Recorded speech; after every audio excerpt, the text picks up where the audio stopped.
आपकी स्किल बढ़ती है, आपका फाइनेंशियल स्किल यहाँ पर डेवलपमेंट होता है बहुत ज़्यादा। आपने एक चीज़ देखी हो कि जब आप ट्रेड करते हो 2-4 दिन अच्छा चलता है, किसी एक दिन इमोशंस में आके आप सारा का सारा पैसा एक ट्रेड में ठोक देते हो। जय हिंद दोस्तों, कैसे हो आप लोग? आई होप आप काफ़ी अच्छे होंगे। दोस्तों आज का वीडियो काफ़ी ज़्यादा इंपॉर्टेंट है उन लोगों के लिए जिनको डीमैट अकाउंट की बिल्कुल भी नॉलेज नहीं है, पहला चीज़। दूसरा पॉइंट, जो लोग डीमैट अकाउंट यूज़ तो करते हैं लेकिन उनको प्रॉपर वे पता नहीं है कि किस तरीके से डीमैट अकाउंट्स को मैनेज किया जाता है। आप लोगों को यही लगता हो कि हर कोई एक ही सिंगल अकाउंट में ट्रेड करता है, उसमें ही इन्वेस्टिंग किया जाता है, उसमें कैसे इन्वेस्टिंग करें, किस तरीके से हम ट्रेड करें, किस तरीके से स्टॉक्स में ट्रेड करें और किस तरीके कैसे इन डीमैट अकाउंट को मैनेज करें। ठीक है, तो आज का video completely based on demat accounts रहने वाला है। तो अगर आपके फ्रेंड सर्कल में कोई भी बिगिनर है जो ट्रेडिंग स्टार्ट करना चाहता है, जिसको ट्रेडिंग की नॉलेज लेनी है, तो इस वीडियो को पहले उसके साथ शेयर कर दीजिए, बाकी आप वीडियो को लाइक कर दीजिए, क्योंकि अगर आप वीडियो को लाइक और शेयर वगैरह करते हो तो अपने को मोटिवेशन मिलता है और अपन आपके लिए ऐसी लर्निंग वीडियोस टाइम लेके आते हैं। ठीक है, तो काफ़ी ज़्यादा इंपॉर्टेंट वीडियो रहने वाला है। तो आज का अपना टॉपिक ही ये है कि why you need a demat account. ठीक है, अगर आप सभी को पता हो कि डीमैट अकाउंट अभी काफ़ी ज़्यादा चर्चाओं में रहता है कि आपके पास डीमैट अकाउंट है, क्या आप डीमैट अकाउंट ओपन किया है, किस में ओपन किया है, क्यों किया है, कहाँ किया है। सही ब्रोकर चुनना भी काफ़ी ज़्यादा ज़रूरी है। सही चीज़ें देख के भी आपको डीमैट अकाउंट खोलना पड़ता है कि ये जो मैं डीमैट अकाउंट खोल रहा हूँ, ओपन कर रहा हूँ, क्या ये डीमैट अकाउंट मेरे लिए है या मेरे लिए नहीं है, मैं किस टाइप का ट्रेडर हूँ। और अगर आप सपोज के आप एक स्कैल्पिंग करते हो, तो अगर आपने ऐसा अकाउंट खोला हुआ है जहाँ पर आपकी हाई ब्रोकरेज जा रही है और आप स्कैल्पिंग करते हो, तो भैया आपका तो प्रॉफिट कभी बचेगा नहीं। ठीक है, और अगर आप काफ़ी बड़े फंड से ट्रेड करते हो लेकिन आप डिस्काउंट ब्रोकर पर जा रहे हो, तो भाई वहाँ पर आपका बड़ा फंड सेफ रहने की इनसिक्योरिटी रहती है। तो ये सारे जितने डाउट्स हैं आज के इस वीडियो में आपके क्लियर होने वाले हैं। ठीक है, तो वीडियो को स्टार्ट करते हैं। और वीडियो में जो अपना पहला पॉइंट है जिसको मैं डिस्कस करने वाला हूँ वो है कि डीमैट अकाउंट क्या होता है, किसको हम डीमैट अकाउंट कहते हैं, क्योंकि इतना बेसिक आपको ये जानना भी जरूरी है। क्योंकि अगर आपको जो बिगिनर अगर उसको हम बेसिक्स ही नहीं बताएंगे तो फिर कैसे यहाँ पर मार्केट में काम करेगा। ठीक है, एक इलेक्ट्रॉनिक बेस्ड प्रोसेस होता है डीमैट अकाउंट का, जिसके अंदर आप क्या करते हो, बाय और सेल करते हो। ठीक है, कोई भी ऐसी हार्ड कैश की, जैसे आपका पैसा है तो एक हार्ड कैश है ना, आप उसको हाथ में पकड़ो, लेकिन ये सारा कुछ इलेक्ट्रॉनिक बेस्ड होता है जहां पर आप बाय या सेल करते हो। किसको? सिक्योरिटीज को बाय एंड सेल करते हो। अब ये सिक्योरिटीज क्या होती है? ये सिक्योरिटीज होती है आपके गोल्ड, बॉन्ड्स, स्टॉक्स, इंडेक्स में आ जाए जैसे निफ्टी 20 वगैरह, म्यूचुअल फंड्स। ठीक है, ये सारी सिक्योरिटीज, ये सारे टाइप की सिक्योरिटीज को अगर आपको बाय एंड सेल करना है किसी इलेक्ट्रॉनिक मोड से, तो आप क्या करोगे, आपको चाहिए होगा एक डीमैट अकाउंट। ठीक है, अब डीमैट अकाउंट पर अब आप कहोगे कि सर मैंने एक डीमैट अकाउंट खोला, डीमैट अकाउंट खोलने के बाद मैंने उसमें पैसा डिपॉजिट कर दिया। ठीक है, पैसा डिपॉजिट करने तक वो पैसा आपके डीमैट अकाउंट में आ गया। लेकिन अगर आप कहते हो कि मैं डीमैट अकाउंट ओपन करने के बाद उसमें कोई भी स्टॉक को बाय एंड सेल करता हूं या बाय करके रखता हूं, अपनी इन्वेस्टमेंट रखता हूं, पोर्टफोलियो बना के रखता हूं, कहीं वो ब्रोकर भाग गया, देन व्हाट? क्या होगा? मेरे तो सारे चलेंगे नहीं। आप किसी भी स्टॉक को, किसी भी शेयर को बाय सेल करते हो तो गवर्नमेंट डिपॉजिटरी में जाता है, CDSL और NSDL में डिपॉजिट हो जाता है। आपके पास उसके डॉक्यूमेंटेशन, आपके ब्रोकर भाग गया, कोई बात नहीं, आप वहां से अपने शेयर्स को क्लेम कर सकते हो, उनको कैश आउट कर सकते हो। ठीक है, फिर अब बात करते हैं ये सब प्रोसेस को करने के लिए, आपको इस सब प्रोसेस से गुजरने के लिए सबसे पहला स्टेप तो आपको देखना पड़ेगा। सबसे पहला स्टेप ये कि आपको एक ब्रोकर चूज करना पड़ता है कि भैया किस ब्रोकर के पास जाए डीमैट अकाउंट ओपन करने के लिए। तो इसी में हमारा दूसरा पॉइंट आ जाता है कि टाइप्स ऑफ ब्रोकर। कि अब भैया अब मैं आपको जब टाइप्स बताऊंगा तब आपको ये समझ में आएगा कि मेरे को कैसा ब्रोकर चाहिए। ठीक है, काफ़ी सारे लोग हैं, आप ब्रोकर्स के टाइप्स नहीं बताया। मैं आपको ऐसे एक चीज़ बता रहा हूँ, मैंने 20 रुपये पर ऑर्डर भी ब्रोकरेज दी हुई है और कहीं पे मेरी ब्रोकरेज पड़ती भी नहीं है। और कोई ऐसे ब्रोकर है जिसमें मैंने पर लॉट ब्रोकरेज दिया हुआ है, पर लॉट, समझो। और अगर आप लोगों ने दिया है कहीं पर लॉट ब्रोकर्स, तो भाई कमेंट करके एक बार बताए ना कौन से ब्रोकर्स में दिए। ठीक है, टाइप्स ऑफ ब्रोकर्स की अगर हम बात करें तो हमारे पास discount broker, full service broker और बैंक्स। आपके जो बैंक है ना वो भी डीमैट अकाउंट ओपन करता होगा, आपको कॉल वॉल आते होंगे, मेरे को तो आते रहते भाई। ठीक है, तो डिस्काउंट ब्रोकर की बात करते हैं। पहले डिस्काउंट ब्रोकर, अभी पहले हम जैसे अगर मैं आपको यहाँ पर कुछ ब्रोकर्स के नाम दूं, ज़ीरोधा, ग्रो, इन टाइप के जो ब्रोकर है, ये इनमें आप एक फिक्स ब्रोकरेज देते हो।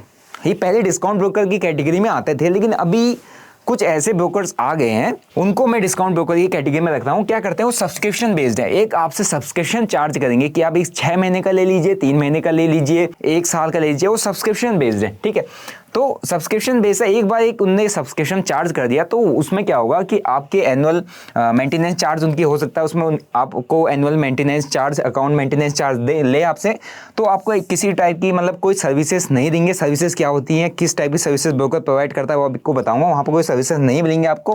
ब्रोकरेज लो होगी या ब्रोकरेज नो होगी, मतलब नो ब्रोकरेज भी हो सकती है, लो ब्रोकरेज भी हो सकती है, क्योंकि सब्सक्रिप्शन बेस्ड है और ईजी टू यूज़ है, बहुत ईजी है, मतलब आपको ज़्यादा कॉम्प्लिकेशन नहीं मिलेगी, बहुत ईजी टू यूज़ रहेगा।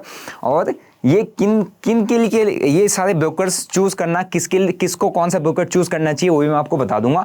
अब बात करते हैं फुल सर्विस ब्रोकर की, ठीक है। अभी मैंने जिन जिन ब्रोकर्स के नाम के जो मेन आप सभी जानते हैं, ये मोस्ट प्रॉब्ली फुल सर्विस में ही आते हैं, लेकिन फुल सर्विस में भी दो तरीके के होते हैं, ठीक है। फुल सर्विसेज ब्रोकर जिनको कहा जाता है, मोस्ट प्रोबेबली वो जो जितने ब्रोकर से बहुत पहले से चल रही है, ये भी सारे नए आए हुए हैं, बहुत पहले से चल रहे हैं। आपने पुराने नाम है, नाम यहाँ पर साथ किसी ब्रोकर का नहीं लूँगा, ठीक है। तो बहुत पुराने ब्रोकर्स हैं, वो क्या करते हैं, टिप्स एंड रिकमेंडेशन देते हैं। अगर कोई भी ब्रोकर फुल सर्विस ब्रोकर होगा, उसके अंदर आपको टिप्स एंड रिकमेंडेशंस, आपको डेली ट्रेड करने के लिए कॉल, ट्रेड करवाया जाएगा आपसे, समझो कि यार ये ले लीजिए, वो ले लीजिए, क्योंकि आप जब ट्रेड करोगे तभी तो ब्रोकर का धंधा चलेगा। फिर आते हैं हाई ब्रोकरेज रहती है बहुत ज़्यादा। मैंने आपको बताया फुल सर्विस ब्रोकर में एक मेरे फ्रेंड थे, उन्होंने बताया था कि मैं पर लॉट ब्रोकरेज दे रहा हूँ, तो मैं उस दिन शॉक हो गया कि आप पर लॉट दे रहे हो, यहाँ तो इसमें करो आप इससे बढ़िया। अगर आप इतना लाख 2 लाख रुपए डेली का प्रॉफिट बनाने की एक्सपेक्टेशन रख रहे हो और आप सोचो मैं पर लॉट दूंगा, तो फिर तो आप कंगाल हो जाओगे ना। तो हाई ब्रोकरेज देती है, कोई annual maintenance charge I think इसमें नहीं पड़ता है। फिर आते हैं इनकी सर्विसेज बहुत अच्छी होती है, मीन्स अगर ये आपसे पैसा ले रहे हैं, चार्जेस ले रहे हैं, आपको ट्रेड करवा रहे हैं, तो इनकी सर्विसेज ये होती है कि एक नंबर ऑफ क्लाइंट किसी एक बंदे के पास होता है, एंड उसके डीमैट अकाउंट में किसी भी टाइप की कोई प्रॉब्लम आती है, कोई भी उसका ट्रेड फंस जाता है और कहीं पर मार्जिन कॉल आ जाती है, कुछ भी आती है, तो उनको तुरंत कॉल करते हैं, उनको पूछते हैं कि सर आपका ये ट्रेड में मार्जिन रिक्वायरमेंट है या ट्रेड आपके मतलब लॉस लिमिट से ज़्यादा बढ़ रहा है तो आप इसको कट कर दीजिए, मतलब वो मैनेज कर लेते हैं। आपको कोई प्रॉब्लम होती है, आप तुरंत उनको कॉल करके अपना अकाउंट का जो भी इशू है उसको सॉल्व करा सकते हैं, ठीक है। फिर ट्रेड असिस्ट, आपके ट्रेड को असिस्ट करने के लिए भी इनमें होता है, मतलब एक इस तरीके के फुल सर्विस ब्रोकर में आते हैं। और कुछ ब्रोकर आपको ये चीज़ें प्रोवाइड करते हैं, टिप्स, रिकमेंडेशंस और ये आपका ट्रेड असिस्टेंस। और कुछ ब्रोकर होते हैं जो नहीं प्रोवाइड करते, सिर्फ आपसे ब्रोकरेज चार्ज करते हैं, एक एनुअल मेंटेनेंस चार्ज करते हैं, जो इनको आप आजकल में हाल ही में सब यूज़ कर रहे हो, तो वो भी एक फुल सर्विस ब्रोकर में ही अभी आ रहा है, ठीक है। फिर बात करते हैं बैंक्स। अब बैंक्स क्या है, बैंक्स क्या करता है, आपका सेविंग अकाउंट ओपन करता है और उसके साथ साथ डीमैट अकाउंट भी आप अभी के डेट में ओपन करवा रहे हैं। मेरे पास जैसे SBI में कहीं है तो आपका डीमैट अकाउंट है, कहीं है, आप हमारे उसमें ओपन करवा लीजिए, ऐसे करके मुझे कॉल आते रहते हैं। फिर आते हैं हाई चार्ज, मतलब अब है तो चार्जेस तो इनके हाई रहते ही रहते हैं। फिर आते हैं स्लो प्रोसेस। अगर आप डीमैट अकाउंट बैंक्स के थ्रू ओपन करते हो तो यूजुअली बैंक का वो काम नहीं है मीन्स ब्रोकर बनने का, बट आप उस फील्ड में आए हुए हैं तो प्रोसेस उनका स्लो होता है। आप बैंक्स में ही चले जाओ भाई, आपको लाइन लगा के खड़ा रहना पड़ता, तो आप खुद ही समझ जाओ। फिर ठीक है, नॉट फॉर बिगिनर्स के लिए बिल्कुल नहीं है, बहुत कॉम्प्लिकेटेड है, बहुत ज़्यादा कॉम्प्लिकेशंस आपको फेस करनी पड़ सकती है। बैंक्स के जो डीमैट अकाउंट होते हैं कुछ अच्छे होंगे, कुछ काफ़ी अच्छा काम कर देंगे, बट मोस्ट प्रोबेबली मैंने जहाँ अपने एक्सपीरियंस से बता रहा हूँ, बाकी आपका क्या एक्सपीरियंस है कमेंट करके जरूर बता देना।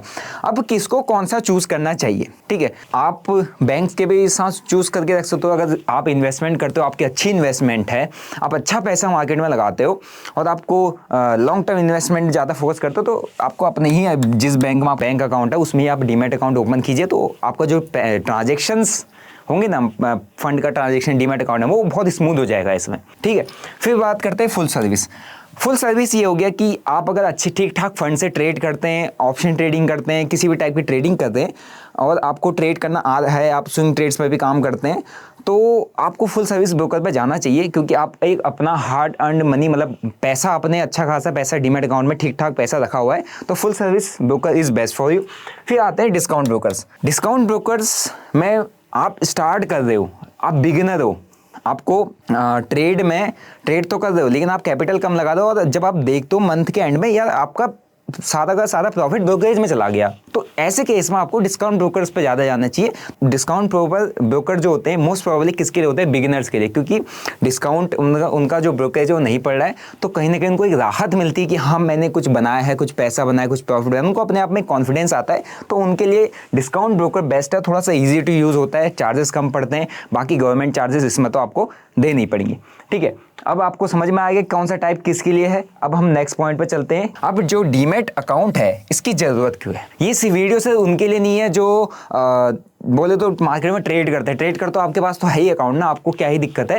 ये वीडियो उनके लिए भी है जिन्होंने डीमैट अकाउंट ओपन नहीं किया है। आप अगर यूएस में देखो भाई, इतना तगड़ी इकोनॉमी है, इतना ऊपर है, उसके अंदर जो स्टॉक मार्केट में इन्वेस्ट करते हैं ना 50-55% से ऊपर के लोग वहाँ पे स्टॉक मार्केट में इंटरेस्टेड है, स्टॉक मार्केट में इन्वेस्ट करते हैं। और इंडिया के अंदर कितने करते हैं आप कमेंट करके मुझे बताइए ना, कि इंडिया के अंदर अभी स्टॉक मार्केट में जो लोग इन्वेस्ट करते हैं, पैसा डालते हैं, उसका परसेंटेज कितना है as per the Indian population. Okay, तब आपको समझ में आ जाएगा। पहली चीज मैं आपको एक एग्जांपल दे रहा हूं। आपके पास 1 लाख रुपए हैं, ठीक है, 1 लाख रुपए हैं। अब आप कह रहे हो कि भाई मैं इस 1 लाख को कहां रखूंगा? बैंक में रख देता हूं, बैंक में अकाउंट में डाल देता हूं, सेफ रह जाएगा, ठीक है, सेफ रहेगा ये, ठीक है। मैं मतलब पैसा डाल रहा हूँ तो सेफ रहना है, और ये कुछ नहीं करूँगा, मेरा पैसा बचा रहेगा, वो मैं आने वाले टाइम में इससे सर्वाइव कर पाऊंगा। चलो, तो आपने अगले 5 साल 10 साल तक उस 1 लाख को बैंक में रखा, 15 साल तक बैंक में रखा, कुछ नहीं पता था आपको। अब मैं गूगल सर्च किया था, तो मैंने यहाँ पे एक चीज़ देखी कि अगर आप लोग 1 लाख रुपये अकाउंट बैंक अकाउंट में रखते हो और 15 साल तक पड़ा हुआ है, तो 15 साल के बाद उस 1 लाख की वैल्यू 15 से 20 साल के अराउंड मतलब 29,000 मतलब 29,000 23,000 से लेकर 29,000 के बीच में रहेगी। वो भी तब जब इन्फ्लेशन आपका 5% हो। आप अभी देखा होगा 7-8-9% इन्फ्लेशन चल रहा था। तो 1 लाख की वैल्यू अगले 10 से 15 साल में आपकी बैंक अकाउंट में अगर रखा रहेगा ना 1 लाख रुपए, तो वो समझ लो खत्म हो जाएगी उसकी वैल्यू। आज जो ये फ़ोन अगर आप आज 1 लाख में बाय कर रहे हैं, 15 साल बाद आपको हो सकता है इस फ़ोन को बाय करने के लिए 10 से 15 लाख रुपए चाहिए होंगे, ठीक है, 8 से 10 लाख रुपए चाहिए होंगे। तो आप कैसे सोच सकते हो कि आप अपना अकाउंट पैसा जो है सिर्फ बैंक में रख के लॉन्ग टर्म में बैंक में लगा के रखोगे और वो सेफ रहेगा, उसको कुछ हो ही नहीं रहा, वो उसके पैसे की वैल्यू गिर रही है। समझो कैसे? अगर आज इस फोन को मुझे खरीदने के लिए 1 लाख रुपए खर्च करना है, 9% इन्फ्लेशन रेट हो गया, अगले साल इसी फोन को खरीदने के लिए मुझे 1,09,000 रुपये खर्च करना पड़ेगा। उसके बाद इस फोन के दाम बढ़ गए नहीं कर भाई, अलग बात है, 1,09,000 रुपये मुझे खर्च करना पड़ेगा। तो ये होता है इन्फ्लेशन की मार जब पड़ती है। तो इस इन्फ्लेशन को बीट करने के लिए इस इन्फ्लेशन की मार को अगर आपको झेलना है इकोनॉमी के अंदर, तो आपको डीमैट अकाउंट की एक ज़रूरत पड़ती है। अब डीमैट अकाउंट की क्यों ज़रूरत पड़ती है, क्यों मैंने यहाँ पे इन्फ्लेशन पॉइंट करा? क्योंकि पहली चीज़ होती है जब आप एक डीमैट अकाउंट ओपन करते हो तो आपने देखा होगा कि यार आपको दिखता है स्टॉक्स। अच्छा, मैं अभी तक दंत मंजन यूज़ कर रहा था, अभी तक मैं यहाँ पर गाड़ी चला रहा था, ये तो टाटा की है, और टाटा का शेयर तो पिछले 1 साल में यहाँ से ऑलमोस्ट डबल हो गया, 3 गुना हो गया, 400 का था 1200 हो गया, और आपने तो टाटा की गाड़ी खरीद ली 20 लाख रुपए में। अब आप खुद सोचते हो जब आप उस डीमैट अकाउंट खोल के उस टाटा मोटर्स के स्टॉक को देखोगे, आप कहोगे कि यार ये मैंने 20 लाख रुपए गाड़ी पे लगाए, गाड़ी की वैल्यू डिक्रीज हो गई, गाड़ी अब मुझे 12 लाख 13 लाख रुपए की भी नहीं बिकेगी। वहीं 20 लाख रुपए मैंने टाटा मोटर्स के स्टॉक पर लगाए होते, तो 20 का मेरा 60 हो गया होता, 60 में से मैं 40 बाहर कर देता, 20 की गाड़ी ले लेता, तो मेरा तो गाड़ी फ्री की होगी ना। तब आपका दिमाग वहां पर चलता है। जब आप डीमैट अकाउंट ओपन करते हो तब आप इस फाइनेंशियल मार्केट के अंदर घुसते हो, तब आपको समझ में आता है कि एग्जैक्टली क्या है। आपकी स्किल बढ़ती है, आपका फाइनेंशियल स्किल यहाँ पर डेवलपमेंट होता है बहुत ज़्यादा। मैं जब दौड़ता था मेरे को कुछ पता ही नहीं था भाई, मैं ऐसे भी कभी आपको ये सारी चीज़ें बता पाऊंगा। मैं रनिंग करता था, मेरे लिए तो भाई अगर 2,000 रुपये अगर महीने का मुझे आ रहा है ना कहीं से, तो मेरा महीने का खर्चा चल जाता था। जब मैं डिफेंस भी गया, फिर मैंने डीमैट अकाउंट ओपन किया, फिर मुझे पता चला अरे ये तो इस तरीके से ट्रेडिंग होती है, इसमें ऐसे बाय सेल होता है। देन स्लो एंड स्टडी मैं उसमें घुसता गया, सीखते गया, समझते गया। भले ही मेरे को लॉसेस फेस किए, मैंने गलत प्रोसेस को फॉलो किया, बिना सीखे काम किया, गलत एडवाइसेस ली, गलत चीज़ें देखी, तो मेरा माइंड वैसे ही चला गया है ना, मैं ट्रेडिंग की वजह गैम्बलिंग करने लगा, उसका खामियाजा मुझे भुगतना पड़ा। बट स्टिल मैंने जब चीज़ें सीखी डीमैट अकाउंट ओपन करने के बाद ही तो मुझे सारी चीज़ समझ में आई, पहले तो मुझे कुछ पता ही नहीं था ना। तो ये फ़ायदा होता है आपको डीमैट अकाउंट ओपन करने का कि आप इन्फ्लेशन को बीट करने की काबिलियत रखते हो डीमैट अकाउंट ओपन करने के बाद, और अपना फाइनेंशियल स्किल डेवलप करते हो। आपको पता चलता है कि म्यूचुअल फंड्स क्या होते हैं। काफ़ी सारे लोग कहते हैं म्यूचुअल फंड स्कैम है। भाई जिसको ट्रेडिंग की नॉलेज नहीं है ना, उसके लिए म्यूचुअल फंड बेस्ट है। ठीक है, आप स्टॉक मार्केट में आ रहे हो, डीमैट अकाउंट ओपन कर रहे हो, आपको ऐसा लगता है कि यार मैं इन म्यूचुअल फंड वालों को महीने का SIP दूंगा, महीने का इनको चार्जेस दूंगा, इससे अच्छा मैं खुद ही की एनालिसिस करता हूं। अब आप डीमैट अकाउंट अभी ओपन करोगे तो कुछ ब्रोकर ऐसा है जो आपको म्यूचुअल फंड ऑफर करते हैं सामने से कि यार यही म्यूचुअल फंड है, आप उसमें खुद फिल्टर कर सकते हो, खुद उनके फंडामेंटल एनालिसिस कर सकते हो, उसके बाद खुद अपना पैसा अपनी एनालिसिस पर लगा सकते हो। तब तो आप इन्वेस्ट करोगे ना। तो इट मीन्स अब आप अपने म्यूचुअल फंड को ट्रैक भी कर रहे हो। तो वो सब कैसे पता चलेगा? जब एक डीमैट अकाउंट आप ओपन करते हो उसके बाद ही ये सारी चीज़ें, ये सारी दुनिया आपको पता चलती है कि भाई ये चीज़ें हो रही है, इतना पोटेंशियल है हमारे को अपने पैसे को ग्रो करने के लिए। ठीक है, तो ये फ़ायदा होता है डीमैट अकाउंट को ओपन करने का, इसीलिए आपको एक डीमैट अकाउंट की ज़रूरत होती है। ठीक है, और रही बात सीखने की कि आपको सीखना है, बिना सीखे अगर आप डीमैट अकाउंट में लाया पैसा लगा दे तो भाई यार सबको पता है कि स्टॉक मार्केट में कितना रिस्क है। ठीक है, अब हम नेक्स्ट पॉइंट पे चलते हैं कि ये होता है, ये है अपना मेन पॉइंट। अब आपने डीमैट अकाउंट ओपन कर लिया, सब कुछ कर लिया, सब सारे प्रोसेस आपको आगे सब समझ गए, लेकिन ये सब के सब इस जगह पर मार खा जाते हैं क्योंकि ये कोई बताता नहीं है कि डीमैट अकाउंट्स को मैनेज कैसे करना चाहिए। ठीक है, अब मैं आपको क्या कहूँगा पता है, आपको एटलीस्ट 3 डीमैट अकाउंट ओपन करने चाहिए। एज जैसे मैं जैसे मैनेज करता हूँ अपने अकाउंट्स को, आपको पास 3 डीमैट अकाउंट होने चाहिए। और इस पॉइंट को ध्यान से सुनना, बहुत हेल्पफुल रहेगा, बहुत ज़्यादा हेल्पफुल रहेगा। मेरे को हेल्प करता है। पहला जो आप अपना डीमैट अकाउंट ओपन करते हो, हर किसी को क्रेज़ होता है काफ़ी ज़्यादा ना कि मैं ऑप्शन में आऊँगा, बढ़िया पैसा बनाऊँगा, 10 का प्रीमियम 100 करूँगा। अब आपको पता चली गया हो क्या होता है, सिर्फ किसके लिए? ट्रेडिंग के लिए।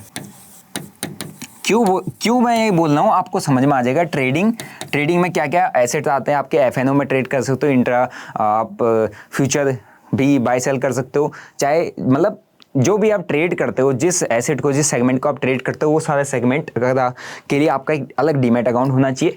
फिर आता है स्विंग, फिर आता है, ठीक है, 3 तरीके के आपके डीमैट अकाउंट आपको एटलीस्ट ओपन करने पड़ेंगे। 3 अकाउंट, मैं नहीं कह रहा अलग अलग कहीं भी खोल लो, आपकी मर्जी है, बट आपको एटलीस्ट 3 डीमैट अकाउंट अपने मैनेज करने जरूरी है, होल्ड रखने जरूरी है। अब आप कहोगे कि नहीं मुझे एक ही में करना है, लेकिन बिगिनर स्टेज में पॉसिबल नहीं होता। बिगिनर स्टेज में आप सारा पैसा इसलिए लूज करते हो क्योंकि आपको पता ही नहीं है कि मेरे को कितना पैसा कहाँ डालना है। अगर आपके पास 1 लाख का कैपिटल है, मैं ये कह रहा हूँ कि आप अपना 50% इधर डालो, 30% इधर डालो, 20% यहाँ रखो भाई। इससे जितना जुआ खेलना है खेलो, लेकिन आपका 30-50% सेफ रहेगा। आपने एक चीज़ देखी हो कि जब आप ट्रेड करते हो तो 2-4 दिन अच्छा चलता है, किसी एक दिन इमोशंस में आके आप सारा का सारा पैसा एक ट्रेड में ठोक देते हो। ये होता है ना। इस चीज़ से भी अगर आपको अपने आप को बचाना है तो आप जो ओवरऑल कैपिटल स्टॉक मार्केट में कुल मिला के जो पैसा आप लेके आए हो स्टॉक मार्केट में लगाने के लिए लाया, आपने जो डीमैट अकाउंट में पैसा डाला है स्टॉक मार्केट में लगाने के लिए डाला है, तो उस पैसे को एक ही डीमैट अकाउंट में क्यों रखना है? जब आपको पता है एक गलती की वजह से वो सारा का सारा पैसा मैं एक दिन में लूज कर जाता हूँ, तो उसको एक में क्यों रखना है? उस कैपिटल का जो सबसे ज़्यादा अमाउंट होना चाहिए वो आपका लॉन्ग टर्म इन्वेस्टमेंट पे होना चाहिए। लॉन्ग टर्म के लिए आपको अच्छे स्टॉक्स पिक करने पड़ेंगे। लॉन्ग टर्म के लिए आपको एटलीस्ट आप अपना 50% of the capital, overall capital जो मार्केट में लगाना चाहते हो उसको 50% लॉन्ग टर्म इन्वेस्टमेंट में रखो, जिसमें आपका 6 महीना, 1 साल, 1.5 साल, 2 साल जैसा ऐसा आपका स्टॉक रिटर्न दे रहा है उतना आप होल्ड करके रख सकते हो। ठीक है, दूसरा स्विंग। अब स्विंग किस लिए? क्योंकि स्विंग ट्रेडिंग के अंदर बहुत ज़्यादा अच्छा पोटेंशियल होता है पैसा बनाने का। मेरा मैक्सिमम जो रिटर्न्स बने स्विंग ट्रेडिंग के अंदर ही बने। स्विंग ट्रेडिंग वाले अकाउंट में मेरा काफ़ी अच्छा रिटर्न बना हुआ है। तो स्विंग ट्रेडिंग क्या होता है? आप 3 दिन, 4 दिन, 5 दिन, है ना, 1 वीक होल्ड करते हो, 1 मंथ होल्ड करते हो।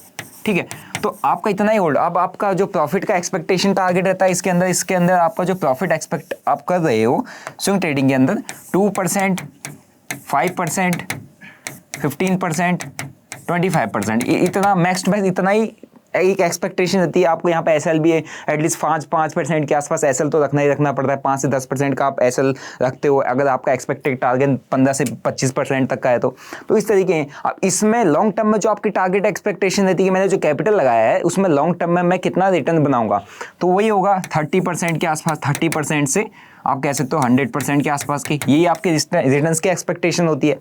लेकिन जब आप ट्रेड करते हो तो इसमें आपके रिटर्न्स की एक्सपेक्टेशन पर डे के अंदर होती है। अब पर डे के अंदर आपको 2% से लेकर 100% तक के रिटर्न मिल जाते हैं। तो अब आप खुद सोचो कि क्या आपकी साइकोलॉजी सेम रहेगी तीनों टाइम पे? नहीं रह सकती ना। अगर आप एक ट्रेडिंग अकाउंट में स्विंग्स को भी मैनेज कर रहे हो, होल्डिंग जो आपका लॉन्ग टर्म आपने होल्ड किया उसको भी मैनेज कर रहे हो, तो आप कैसे अपनी साइकोलॉजी को कंट्रोल कर पाओगे? कैसे स्टार्टिंग में अपनी साइकोलॉजी को बैलेंस कर पाओगे? क्योंकि आपका ध्यान लॉन्ग टर्म पर भी रहेगा। आपको ये लगेगा कि यार इसमें अगर मुझे आज के दिन में आपने यहाँ पर 1 लाख का कैपिटल छोड़ा था ट्रेड करने के लिए, आपको यहाँ पर 50,000 का लॉस हो गया है ना, 50% आपका चला गया, आपके दिमाग में सीधा आएगा कि इस ट्रेडिंग वाले अकाउंट में जो आपने पोर्टफोलियो में पैसा रखा है, जो आपने स्विंग्स के लिए पैसा रखा है, उसको बेचो, तुरंत किस पर लगा दो? ट्रेड पर लगा दो। यही आता है, यही होता है सबके साथ, है ना। तो यहाँ की जो साइकोलॉजी है ट्रेडिंग अकाउंट में, जिसमें आप सिर्फ ट्रेड कर रहे हो, सिर्फ और सिर्फ ट्रेड कर रहे हो, उसका साइकोलॉजी, उसमें इमोशंस डिफरेंट तरीके का आता है, उसमें जो माइंडसेट होता है वो डिफरेंट तरीके का रखना पड़ता है, क्योंकि आप उसमें सिंगल डे गेम कर रहे हो। सिंगल डे के अंदर आप बाइस कर रहे हो, सेल कर रहे हो, बाई कर रहे हो, सेल कर रहे हो, 10 डिसीजंस बदल रहे हो, है ना। आपकी एक्सपेक्टेशंस उस सिंगल डे के अंदर की कि आज के दिन में मुझे 10 रुपये का प्रीमियम मिल जाए, 50 का मिल जाए, मैं 70 रुपये बेचूँ, 80 बेचूँ, मेरे को 100% रिटर्न यहाँ पर बनाना है, 50% का एसएल लेना है। तो यहाँ पर आपका जितना दिमाग चल रहा है वो अलग तरीके से चल रहा है, जितना जो माइंडसेट है आपका यहाँ पर काफ़ी ज़्यादा डिफरेंट है। स्विंग ट्रेडिंग के अंदर आपका जो माइंडसेट बिल्डअप हुआ है वो है कि आपको इस स्टॉक को next one week, 15 days, 20 days, 1 month तक होल्ड करना है मैक्स टू मैक्स। तो आप उसी के अकॉर्डिंग उतना ही देखोगे, उसको उतना ही टाइम देखोगे कि एक दिन में एक बार देख लिया उस स्टॉक को, उसके बाद छोड़ दिया, वीक में एक बार देख लिया, है ना, और अगले वीक एक बार देख लिया, मतलब दिन में अगर एक बार भी उस स्टॉक को देखोगे उसके बाद आप छोड़ दोगे। फिर वही लॉन्ग टर्म वाला, एक वीक में एक बार आपने उस स्टॉक को स्टडी कर लिया क्या चल रहा है ना, या आपका किसी दिन मार्केट में कोई न्यूज़ आए, पैनिक बना, उस दिन क्या चल रहा है, मतलब महीने के अंदर आप लॉन्ग टर्म के स्टॉक्स को मैक्स टू मैक्स, अगर मैं अपनी बात करूँ तो मैं ज़्यादा से ज़्यादा कितना देखता हूँ उनको, 10 दिन में एक बार, 5 दिन में एक बार, ठीक है। तो यहाँ पर मेरा माइंडसेट डिफरेंट है, यहाँ पर मेरा माइंडसेट डिफरेंट है, यहाँ पर मेरा माइंडसेट बिल्कुल ही डिफरेंट है। तो आप कैसे सोच सकते हो कि इन तीनों माइंडसेट को आप एक ही अकाउंट में खोल के तीनों को एक साथ खिचड़ी पका दो? ऐसा काफ़ी लोग स्किलफुल ट्रेडर हैं वो करते हैं, बट एज अ बिगिनर जब स्टार्ट कर दो अपनी जर्नी, तो डीमैट अकाउंट खोलने में कोई इतना पैसा थोड़ा लग रहा है कि आप अलग अलग जगह खोलोगे तो बहुत ज़्यादा पैसा लग रहा है, ऐसा नहीं है। इससे आपका ही पैसा बचेगा। आपका माइंडसेट हर तरीके की ट्रेडिंग में डिफरेंट रहता है, तो उसको कोशिश करो कि उन तरीके के माइंडसेट में आप अकाउंट भी डिफरेंट यूज़ करो, ठीक है। सब कुछ आप इस ट्रेडिंग के चक्कर में बर्बाद कर देते हो, अपनी स्विंग ट्रेडिंग को ख़राब कर देते हो, लॉन्ग टर्म इन्वेस्टमेंट को ख़राब कर देते हो। एग्जांपल मैंने बताया कि एक दिन के अंदर आपने पिछले 10-15 दिन में ट्रेडिंग में बहुत अच्छा पैसा बनाया, आपका इसमें बन नहीं रहा। एग्जांपल बता रहा हूँ, इनमें बना नहीं, लॉन्ग टर्म इन्वेस्टमेंट में आपने कहा यार ये तो सारे स्टॉक गिर रहे, स्विंग्स में कहा मज़ा नहीं आ रहा, आपने क्या किया, इन सबको बेचा, ट्रेडिंग में लगा दिया, अगले दिन ट्रेडिंग में सारा डुबा दिया। फिर आपको एक ही चीज़ याद है कि यार अच्छा था, इनमें पैसा मेरा रखा तो था, कम से कम लॉस तो नहीं हो रहा था, ये चीज़ तब याद आएगी। अब ये चीज़ फिर उसके बाद रिग्रेट करने का फ़ायदा है जब आप टाइम से इन सारी चीज़ों को मैनेज नहीं कर पाए। तो ऐसे ही मैनेज किया जाता है, और ये आपको कोई नहीं बताया कि यार इस तरीके से मैनेज करना पड़ता है, वही बताएगा जो ऐसे मैनेज करता है। मैं ऐसे ही अपना ट्रेडिंग अकाउंट इस प्योरली डिफरेंट, मैं 5 लाख रुपए का उसमें कैपिटल यूज़ करता हूँ, 5, 10, 15 लाख रुपए का कैपिटल यूज़ करता हूँ। अब ओवरऑल कैपिटल का कुछ भी नहीं है वो, है ना, वो पूरा का पूरा भी चला जाएगा, मेरे को इफेक्ट नहीं पड़ेगा। मेरा मेन इफेक्ट यहाँ पे है, ये डिस्क्लोज कभी नहीं करूँगा मैं, क्योंकि उसमें मेरा ऐसा हार्ड अर्न मनी लगा हुआ है जो मेरे लिए काफ़ी ज़्यादा इंपॉर्टेंट है, जो मेरे को किसी को दिखाना से मेरे को फ़र्क नहीं पड़ेगा। लेकिन अगर उसमें से कुछ अमाउंट लूज़ होता है ना, मेरी साइकोलॉजी ख़राब होती है, मैं डिस्ट्रैक्ट होता हूँ, मैं उसमें अपनी प्रॉपर एनालिसिस नहीं करता हूँ, तो तब मेरे को इफेक्ट पड़ेगा उसमें, है ना। लेकिन इस वाले अकाउंट जिसको मैं ट्रेड कर रहा हूँ, जिसको मैं डेली ट्रेड करके आपके सामने रख रहा हूँ कि मैंने इस तरीके की ट्रेडिंग की, इसमें मेरा कुछ भी हो जाए प्रॉफिट लॉस, मेरे को ज़्यादा इफेक्ट नहीं करेगा, और उसकी वजह से मैं इस डीमैट अकाउंट के अंदर मेरे जो फंड पड़ा हो उसमें कोई भी छेड़छाड़ करूँगा नहीं, ठीक है। तो इस तरीके से अपनी साइकोलॉजी को, अपने माइंडसेट को मेंटेन करना पड़ता है अपने डीमैट अकाउंट्स के थ्रू, और डीमैट अकाउंट्स का बहुत ज़्यादा रोल होता है अपनी साइकोलॉजी को मेंटेन करने में, अपने पैसे को बचाने में। क्योंकि मार्केट में अगर आपको सर्वाइव करना है, आपको समझना पड़ेगा कि मार्केट के अंदर टिकना कैसे, और टिकना कैसे तभी टिकोगे जब आप मार्केट में आप पैसा बचा पाओगे। और पैसा कैसे बचा पाओगे, जब आप अपने एक ही डीमैट अकाउंट के अंदर सारा पैसा नहीं डालोगे। तो अगर आपके खुद सोचो, अगर आपके पास एक डीमैट अकाउंट के अंदर, मेरे पास आज के दिन में 10 लाख रुपए का अमाउंट पड़ा हो, मेरा टोटल अमाउंट है ट्रेड करने के लिए, तो भाई मैं तो एक ही दिन में ट्रेडिंग में डुबा दूंगा ना उसको। लेकिन वही 10 लाख का अमाउंट मैंने 3 लाख स्विंग ट्रेडिंग में डाला है, 5 लाख इन्वेस्टमेंट में डाला है, दोनों को अलग अलग रखा और 2 लाख से मैं ट्रेड कर रहा हूँ। तो कुछ भी हो जाए, मैं इन 2 अकाउंट से सेम डे के अंदर इसमें पैसा ट्रांसफर नहीं कर सकता, है ना। मेरे पास एक बाउंडेशन आ गई, मैं चाह के भी नहीं कर सकता हूँ, नहीं।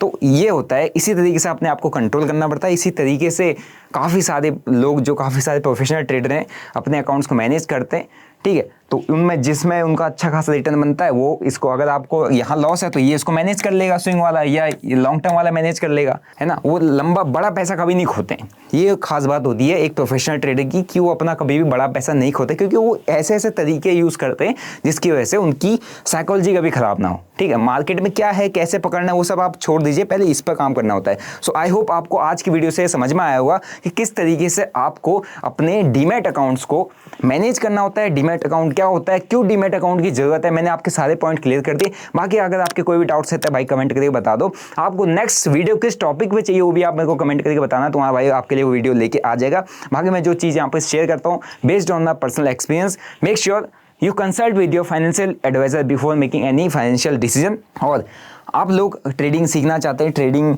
सीखे बिना तो आप कभी करोगे नहीं, तो अगर आपको ट्रेडिंग वगैरह सीखनी है तो आप मेरा स्टोर विजिट कर सकते हो जो कि stockbundle.in। यहाँ पर अभी अपना होली चल रहा है, तो होली 500 डिस्काउंट कूपन है। और इसमें एक और चीज़ मैं आपको बता दूं, अगर आप मेरे यहाँ पे स्ट्रेटजी या किसी पे भी काम करते हो 14,000 से 1500 की रेंज में, अगर आप यहाँ पर 500 का डिस्काउंट लोगे तो आपको 999 में पड़ जाएगा। और जो अपना बेसिक है, ये बेसिक कोर्स के अंदर बहुत जल्दी अपडेट आने वाला है, और अपडेट में सारे नए कॉन्सेप्ट यहाँ पर मैंने अपडेट करने वाला हूँ। तो अगर आप इसको अभी इस डिस्काउंट वाले टाइम पर अगर आप इसको अपने उसमें ऐड ऑन कर लेते हैं तो आपको जब ये अपडेट हो जाएगा तो आपको ही डिस्काउंटेड प्राइस में ही सारा अपडेट मिल जाएगा। ठीक है, तो stockbundle.in वेबसाइट अपनी आप यहाँ पे विजिट कर सकते हैं, जिसका लिंक डिस्क्रिप्शन बॉक्स में मिल जाएगा। मेरा फ्री टेलीग्राम आप ज्वाइन कर सकते हैं। किसी भी टाइप की कॉल टिप एडवाइजरी वहाँ पर नहीं चलती है। जो स्टॉक देता हूँ, जिस तरीके से देता हूँ, प्योर एनालिसिस रहती है, और कोई भी लेवल को ब्रेकआउट या ब्रेकडाउन देता है मैं आपके साथ शेयर कर देता हूँ। तो आप टेलीग्राम पे मेरा ज्वाइन कर सकते हैं, डिस्क्रिप्शन बॉक्स में लिंक है। बाकी मिलता हूँ आपको नेक्स्ट वीडियो में। Till then bye bye, see you, जय हिंद।